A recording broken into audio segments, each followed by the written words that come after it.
Bueno, sean bienvenidos a esta sexta sesión del curso de tecnologías geoespaciales. En la presente sesión vamos a ver el tema de extracción de parámetros a partir de un modelo digital de elevación mediante SIG.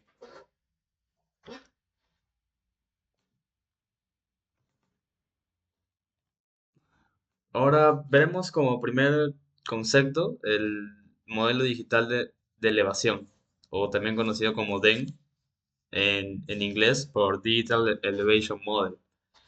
Un DEM es una representación de la superficie topográfica del terreno desnudo. Es decir, que no se considera ningún tipo de cobertura, tanto sea de los árboles como de las casas o de las infraestructuras, eh, y cualquier otro tipo de objeto superficial. Los DEM son muy comúnmente utilizados en la modelización 3D de la realidad y se crean a partir de diversas fuentes, como lo son las curvas de nivel, datos de elevación, GPS, datos LIDAR e imágenes estereoscópicas, que vendrían a ser las imágenes de los drones serían imágenes de drones o imágenes de aviones, ¿no? Que toman fotografías y otro tipo de fuentes, etcétera. Las aplicaciones de los DEM, entre las que tenemos, son la extracción de parámetros del terreno para la geomorfología, que comúnmente son usados en hidrología, que son llamados los parámetros morfométricos de una cuenca. Tenemos la modelización del flujo de agua para hidrología o movimientos masivos, por ejemplo, avalanchas o deslizamientos de tierras, ya que estos son utilizados en insumos en diferentes programas que modelan lo que son flujos de detritos, modelan avalanchas, taludes. También tenemos que la modelización de la humedad del suelo con índices cartográficos de profundidad del agua, como el índice DTW, creación de mapas de relieve, renderización de visualizaciones en 3D, que es muy usado en arquitectura, planificación de vuelos en 3D y simulación de vuelos, lo que es muy usado en fotogrametría, creación de modelos físicos, incluidos mapas en relieve, rectificación de fotografías aéreas o imágenes satelitales. Reducción, que vendría a ser corrección del terreno, de medición de gravedad, que vendría a ser aspectos de la gravimetría y geodesia física, análisis de terreno en geomorfología y geografía física, en lo que son análisis más que todo para inundaciones. Se ve el tema de la geomorfología del tipo fluvial o una morfología del tipo de terrazas fluviales. Tenemos el diseño de ingeniería e infraestructuras, como lo podría ser algunas represas que se hacen en las partes altas de la cuenca para el afianzamiento hídrico de una determinada zona.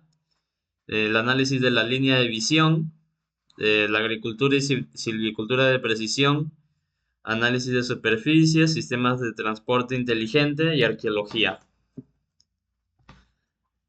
Algunos derivados del DEN es determinar las características del terreno, como lo viene a ser la pendiente, la orientación de la pendiente, el límite de las cuencas hidrográficas o cuencas hidrológicas, redes de drenaje, cauces de apoyo, determinar la intervisibilidad entre dos puntos, también lo que es determinar el volumen de los embalses de una represa, cálculo de la cantidad de materiales extraídos durante la minería o excavación, determinación de los parámetros para los modelos hidrológicos, que son comúnmente usados en modelos como SWOT o modelos como WIP.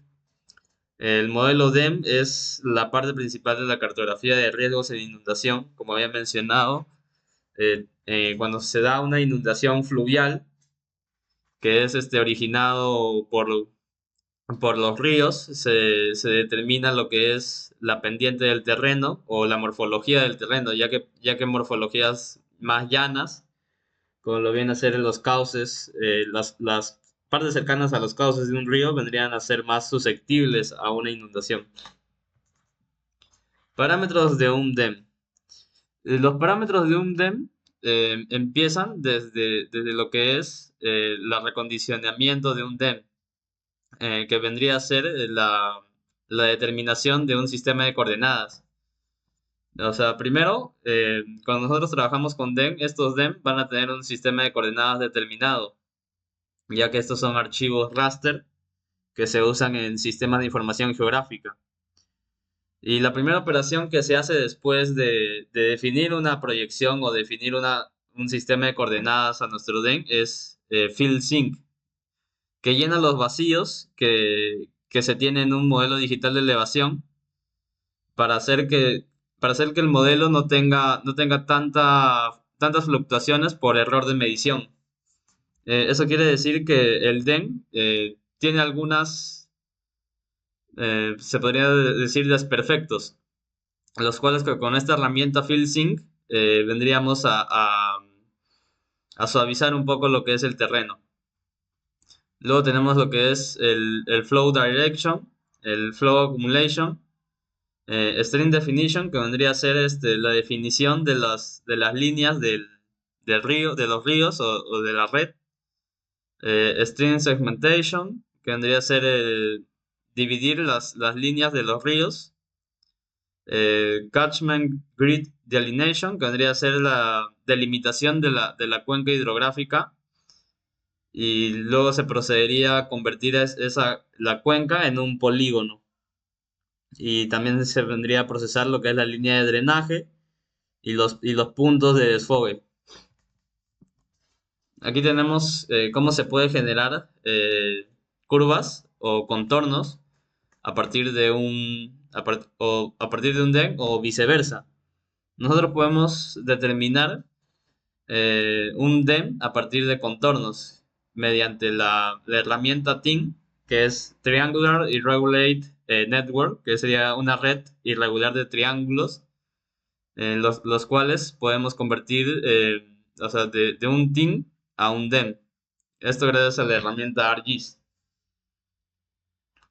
El requisito de los contornos. O sea, nosotros para generar DEM, a partir de contornos tenemos diferentes escalas. Tenemos escalas 1 en 1200, 1 en 2400, 1 en 6000, 1 en 12000 y 1 en 24000.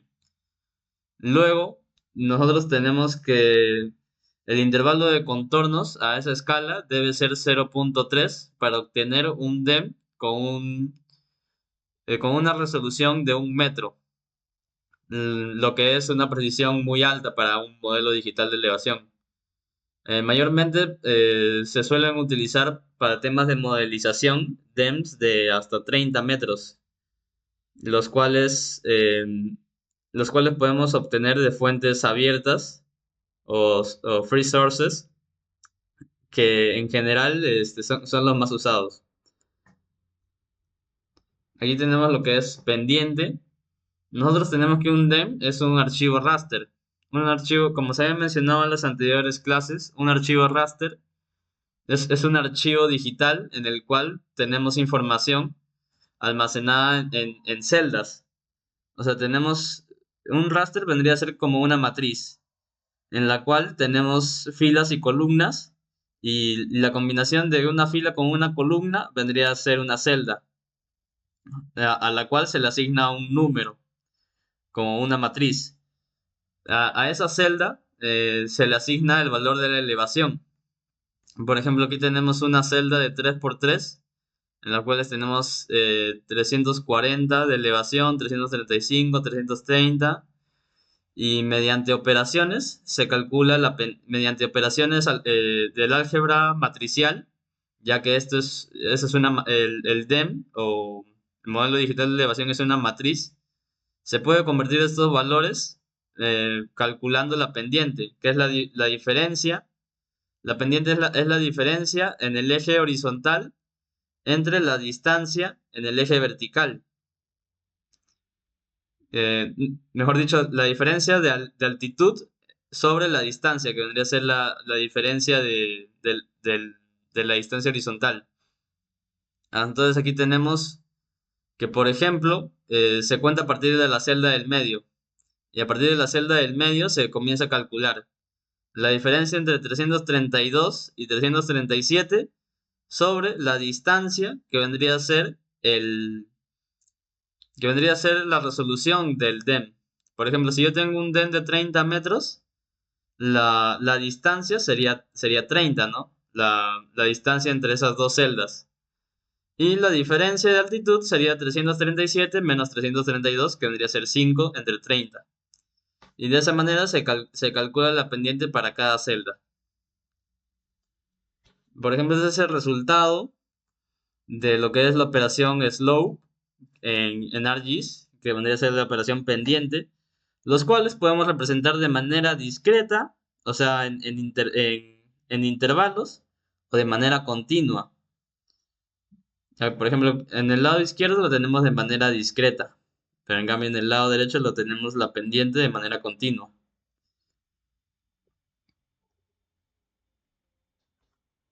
También tenemos otra operación que es la operación aspect, o en inglés, en español que diga aspecto, que nos da la orientación de la pendiente. Esta operación también, de la misma manera que la pendiente, realiza una operación a cada celda, en la cual se calcula el arco tangente. El arco tangente es una función inversa a la tangente, en la cual no se calcula lo que es el ángulo. No se calcula lo que es el valor, sino se calcula lo que es el ángulo. Y ese ángulo está expresado por los ejes cardinales, o por los puntos cardinales, mejor dicho.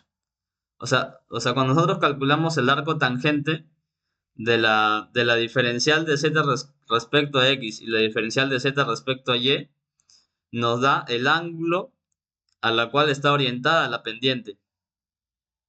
Por ejemplo, aquí tenemos que en este aspect tenemos diferentes arcos tangentes, los cuales vendrían a ser diferentes orientaciones. Y por ejemplo, aquí tenemos NE, que vendría a ser noreste, este, SE sureste, S sur, SW suroeste, W oeste, NW noroeste. Y todo eso mediante esta operación que es el arco tangente. Luego tenemos dirección del flujo del agua, que es una herramienta muy usada en hidrología, que es útil para encontrar las redes de drenaje y divisorias de drenaje. Como pueden ver acá, tenemos lo que es un mapa de pendientes, si no me equivoco, o un DEM. Es un DEM, pero que está simbolizado por colores, por elevación. Y por ejemplo, la dirección viene determinada por la elevación de las celdas circundantes. El agua solo puede fluir hacia una celda, o sea, de una celda de mayor altitud a una celda de menor altitud. Se supone que el agua fluye hacia otra celda. Por ejemplo, este es un DEM, el cual se ha generado con datos LIDAR, los cuales son una tecnología en el cual se usa un rayo infrarrojo, el cual atraviesa las coberturas, como vendría a ser árboles, vegetación, y al momento de que ese láser llega a la superficie de la Tierra, rebota y es almacenado como información. Y eso es muy usado en fotogrametría. Aquí tenemos el modelo 8D o el modelo de 8 direcciones, que es usado para calcular lo que es la dirección del flujo de agua. Por ejemplo, nosotros tenemos en una celda, tenemos 8 direcciones. Tenemos el norte, tenemos el noreste, el noreste, el este, el sureste, el sur, el suroeste, el oeste y el noroeste. De esas 8 direcciones se calcula lo que es la línea con mayor pendiente. Aquí está, pendiente hidrológica. La dirección de la pendiente más pronunciada. Cuando se hace el cálculo de la pendiente, la dirección de flujo, o sea, el agua va a caer o se va a ir hacia el lado donde hay una pendiente más pronunciada. Y lo que hace este algoritmo 8D es determinar hacia dónde fluiría el agua en caso haya una precipitación. lo que es parte del ciclo hidrológico. Por ejemplo, nosotros tenemos que el agua cae en la celda 67 y de las 8 direcciones que determina el modelo 8D, nosotros vamos a determinar que la dirección con mayor pendiente o con pendiente más pronunciada es la dirección de, del sur, que es de 67 al 52, el cual tiene una pendiente de 0,5, o sea que esa es la pendiente más pronunciada. O sea que el agua iría del centro hacia el sur. Y aquí está cómo se calcula la pendiente cuando es en diagonal y cuando es en horizontal o vertical. Aquí está el algoritmo, dirección de flujo en un DEM.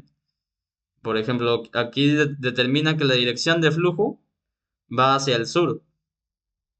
Desde la celda central iría hacia el sur. Desde la celda de la mano izquierda iría hacia el sur, hacia el sureste. Y de la celda de las celdas de la mano derecha iría hacia el sur oeste. Aquí dice direcciones de flujo para celdas individuales. Aquí dice, ahora tenemos acumulación del flujo a partir de un DEM, que es la herramienta Flow Accumulation. Esta herramienta de Flow Accumulation nos determina el número de celdas o área que contribuyen a la escorrentía de una celda determinada. O sea, aquí tenemos que en una olla, este vendría a ser una olla hidrográfica, en los cuales la escorrentía va desde la mayor elevación hacia la mayor elevación, hacia la menor elevación. Entonces tenemos que la escorrentía de una celda aporta a la otra. Es decir, que esta celda que tiene mayor elevación va a aportar su escorrentía a esta celda. Y así sucesivamente. Y se acumula, ¿no? Se acumula la escorrentía, por eso se llama flow accumulation. O sea, es un flujo acumulado. En donde se determina el punto donde hay mayor, se podría decir, desfogue, ¿no? Donde la cuenca vendría a depositar toda su escorrentía. Y de esa manera se calcula, ¿no? El parámetro flow accumulation. Y con esto podemos determinar, con estos parámetros podemos determinar la red de drenaje a partir de los valores de la acumulación de caudal. La red de drenaje se define por celdas por encima de un valor de acumulación de flujo umbral. Aquí tenemos cómo se ha calculado la red de drenaje y se ha superpuesto por encima de un DEM. Y como vemos, las partes donde hay menor o las partes donde la pendiente se inclina más son las zonas de drenaje, ¿no?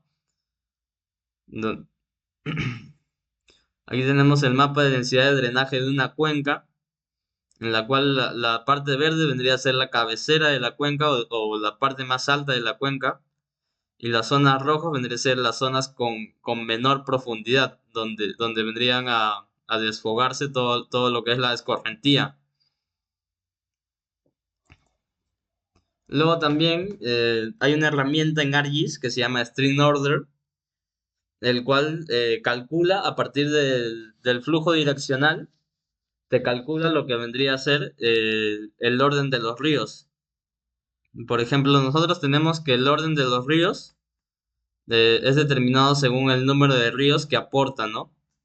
Por ejemplo, si yo tengo un río, una red de drenaje en la cual es de orden 5, nosotros diríamos que la cuenca es de orden 5. Y así sucesivamente. Si la red de drenaje es de orden 4, es una cuenca de orden 4. Y eso creo que en hidrología ya se sabe cómo calcular lo que es el orden de flujo, pero ya el programa ya te lo hace automático. Ahora, vamos, adentrándonos más en lo que es el tema de hidrología, tenemos búsqueda de cuencas hidrográficas.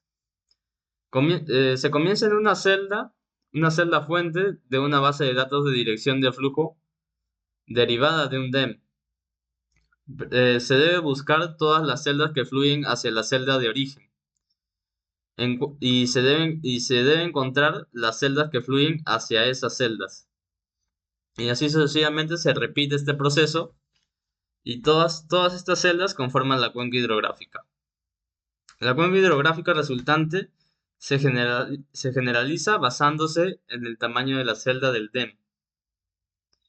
Y aquí está cómo se realiza una delimitación a partir de curvas de nivel que antes de existir los programas, ¿no?, de Sistema de Información Geográfica se hacía manualmente, en lo que hoy vienen a ser equipos cartográficos que ya son prácticamente historia, ¿no?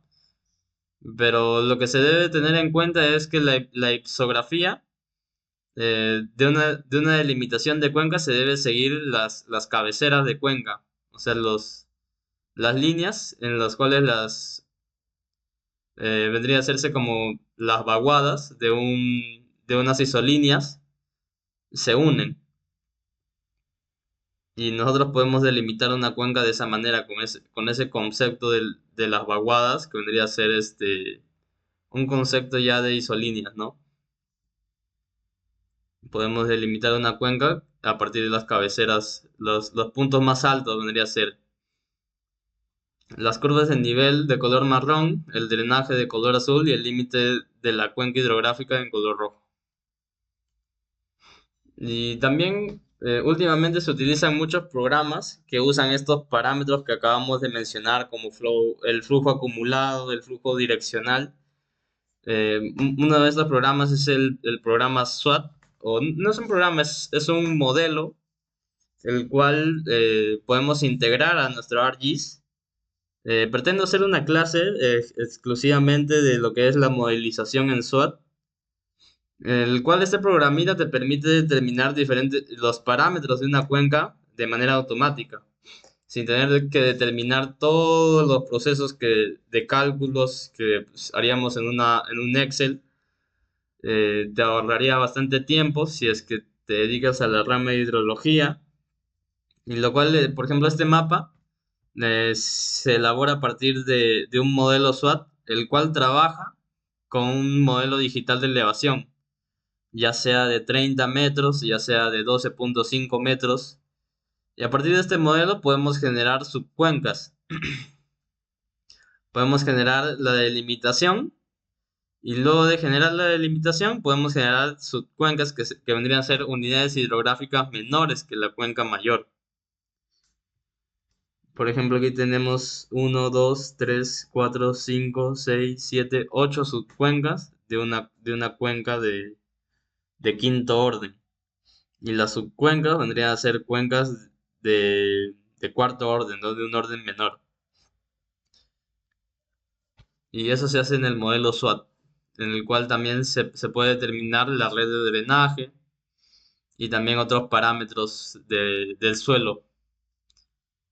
Aquí tenemos gestión de llanuras aluviales, los cuales se hace mucho en la parte de gestión de riesgo de desastre, porque un DEN nos da a visualizar las zonas en las cuales son más susceptibles, ya que las zonas con menor pendiente tienen mayor probabilidad de que sean inundadas. Por ejemplo, aquí tenemos lo que es el cauce de un río, el cual está siendo inundado en la zona baja, puede ser por un mayor caudal, por una crecida, y en cierta parte el río se descolmó, ¿no? Y puede generar una inundación en áreas donde la pendiente no es elevada, o donde es una llanura aluvial. Llanuras aluviales que son parte de la geomorfología de algunas partes de nuestro país. Aquí tenemos el análisis de visibilidad, que en ArcGIS se llama ViewSheet, que es una herramienta que nos ayuda a trazar líneas desde el observador hasta otros puntos, los cuales nos determinan la visibilidad del observador. Por ejemplo, aquí tenemos un observador en el punto A y tenemos otro punto de visión en el punto B. Y las zonas que están sombreadas son las zonas que el punto A no puede visualizar. O sea que es un punto muerto, un punto no visible. Esta herramienta de ViewSheet se usa muy comúnmente en deportes extremos, como vendría a ser lo que se hace en algunos nevados, el esquí. El análisis de la cuenca visual suele incluir las alturas del observador y del objetivo sobre el terreno. Aquí tenemos que el efecto de la altura elevada del objetivo en la visibilidad puede influir, ¿no? En qué tan bien se desempeñe en un deporte extremo como es el esquí. El objetivo es visible más allá del punto en el que el observador pierde la línea de visión del terreno. O sea, por decir, si no tenemos la visibilidad de que hay un abismo mientras que estamos practicando un deporte extremo, sería un poco factible, ¿no? O sea, nuestra parte de planificar una actividad peligrosa, tendríamos que tener en consideración eso.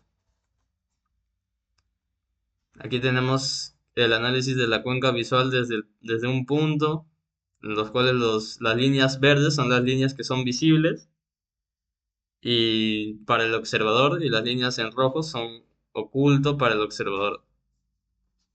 Luego el área visible en verde desde el observador, que vendría a ser el punto amarillo, derivado de un modelo digital de elevación con resolución de 1 metro. La altura del observador, 1,75 metros, que es el objetivo.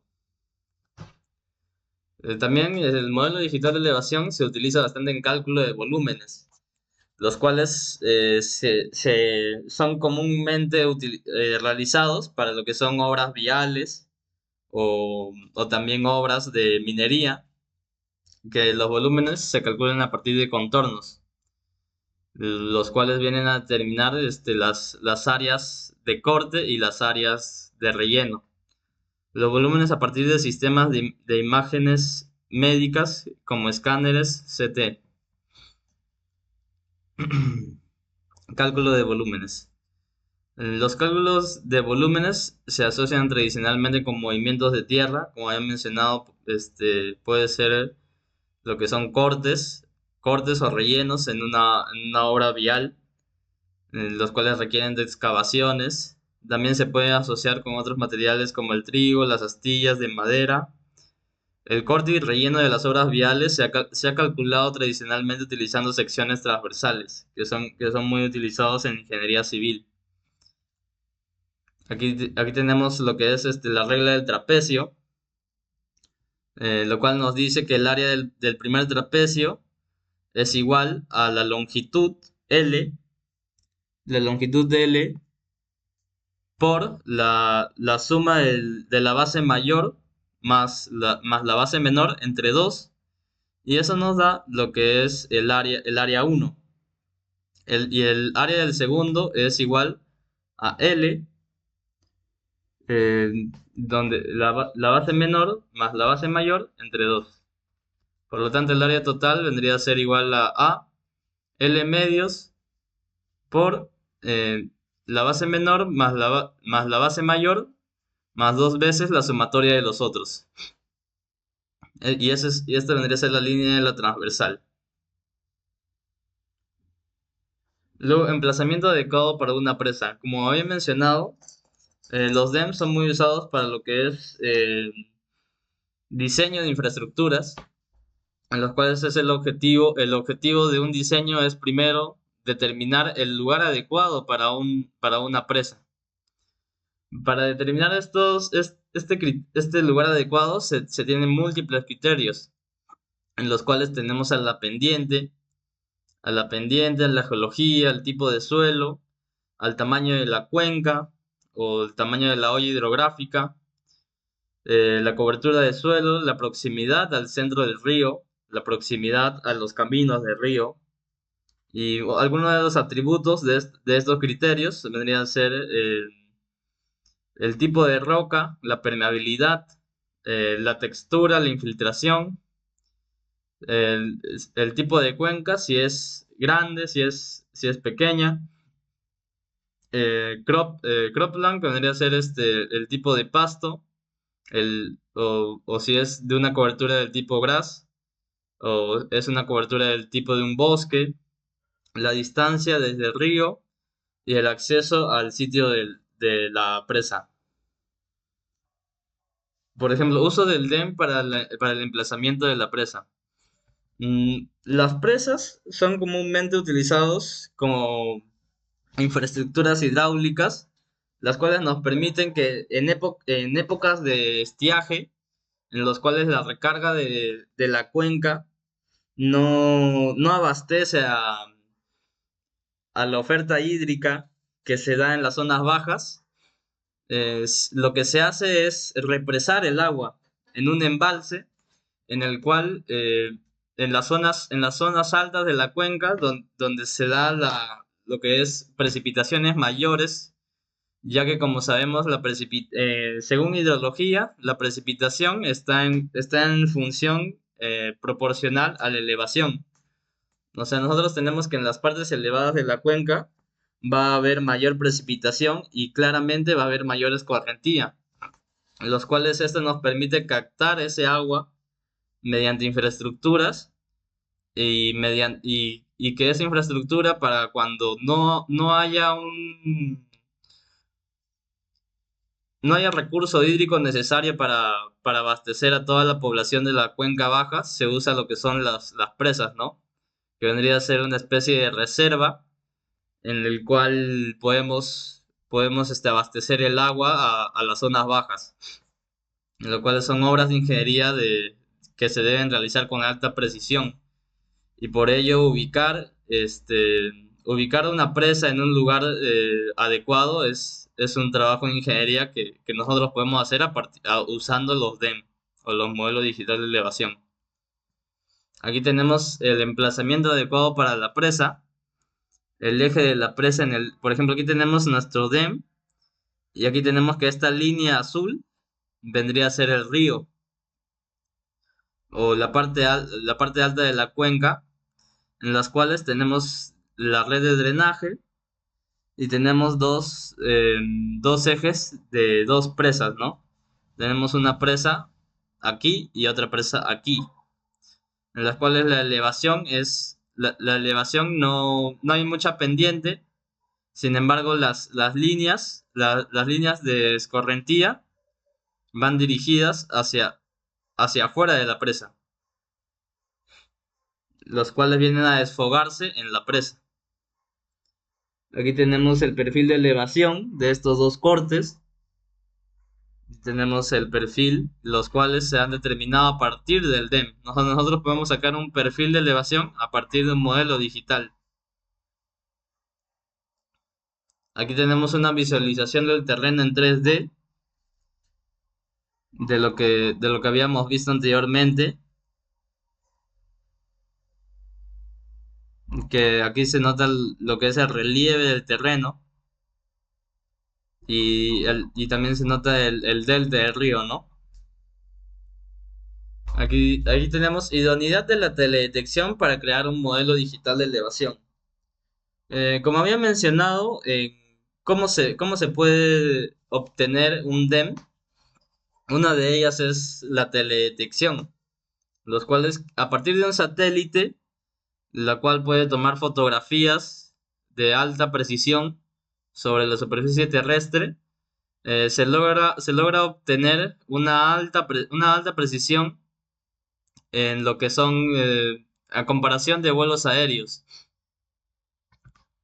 También tenemos lo que es el LIDAR, la modalidad LIDAR que también puede ser incluido en un satélite o, o en una aeronave, el cual es una tecnología que había mencionado que usa un láser infrarrojo, el cual rebota contra la superficie terrestre y regresa hacia la aeronave o hacia el satélite, captando la información de la elevación. Luego, con respecto a la resolución espacial, esto también es muy variable, ya que la resolución espacial de modelos digitales de elevaciones de alta resolución son menores a 1 metro.